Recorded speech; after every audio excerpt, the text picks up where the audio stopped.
This is the Jenny Chisom Show. Hello, welcome back to the show. My name is Jenny Chisom, of course, your male empowerment blogger, bringing it to you raw all the time. On the 31st of August, I have written something on Facebook about asking men really about what it is that is their pain point, either because of society or, just the idea of being a man has brought. And, a few people sent in their, what it was that they didn't like about the pressure on men and all that. But one stood out, and I wanted to address it today. So I got this message, and I'm going to read it straight from my phone.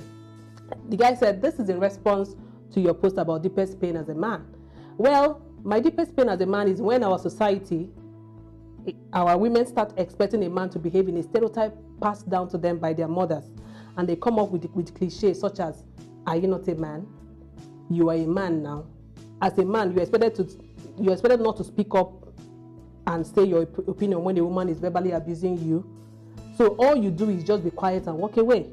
Not because it's not noble to walk away, but just because of the mindset of you're a man." In marriage too, both husband and wife work. The man have to bring everything financially. And if for a day the woman takes up a financial responsibility due to situation that could arise as a result of monetary low cash flow from the man's side, the woman starts acting up. And this question pops up again. Are you not a man? And sometimes I wonder if the wife does not regard herself as a member of the family, as she sees her once in a while financial contribution as doing the husband or family a favor. Truth is, the society we live in and uprising of feminism do not understand one bit of what it means to be male. Women always appear to be the victimized ones, but truth is, men are the real victims. We die in silence all because of a cliche. Are you not a man? And that is the end of his write-up, and that struck, that hit home. I've been saying it, and it looks like she just keeps talking about men. She chose men, but this is real. And I'm sure you watching me, I'm sure you have had this incident, or you're even experiencing one now, or you have even taken it as normal. But look at it, is it normal? Now, I'm not trying to make a case for either the men or the women. I'm trying to say we have to consciously unlearn these things that culture. I'm happy that the young man said, the women behave in a way that their parents passed down to them. They passed it down not because they hated them, but because, it's just societal expectations, stereotypes that this is what a man is supposed to be. That thing about a man should provide, we're taking it so far. So that's why even sometimes when a man cannot provide, he becomes something less than a man. He's treated anyhow, he's abused, and he's not supposed to complain. Remember, we raise boys naturally not to speak up, not to, people who chat all the time are girls, right? But the thing is, this is something that we have to consciously unlearn.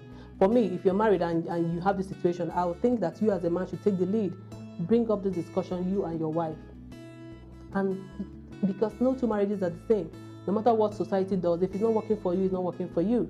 There's a high rate of mortality of men, and sometimes we just take it as normal, but it's not, because of issues like this. If a woman and you're married, begin to think about it again. Is it your husband? Is it not your house? The same way we tell men, if you do the dishes or mop the floor, that doesn't mean you helped your wife. You mopped your house. So we must begin to redefine these things. We must need to rethink again, so that we don't lose the preciousness of family, the preciousness of love, the preciousness of the things that are really free. At the end of the day, we are better for it when we begin to rethink these things. If it works for our parents, it might not work for us. So where we are is, think it for yourself, and drop a comment as usual. Send me a message on social media, on Jenny Chisom blog, on any of the platforms, and tell me your own part of this story. If you are in or against, what do you think? Should a woman taking up financial responsibility for a while make her to demonize the man? Is it really fair? And are men supposed to work till they drop? Did they come to work, and then drop? Think about it again. Have you realized that when men die, it's not such a big deal? But when a woman dies, that's when it looks like, oh, we are helpless. So like the young man said, he said it practically everything. Men seem to be the victim. Not seem, they are. But, the rise of all women that, women this, more men are even ready to empower women these days. At the end of the day, it comes back to you. No two relationships are the same. Sit down with your spouse and have a frank talk. It is your spouse, not another person's spouse. It is your children. It is your family. Tell me what your opinions are, and I'll be waiting it. Thank you for tuning in again as usual, and I hope you share this video to someone who might need it. It might just save a home, you might save a relationship, you might save children from being without their parent. And I'm your girl, Jenny Chisom.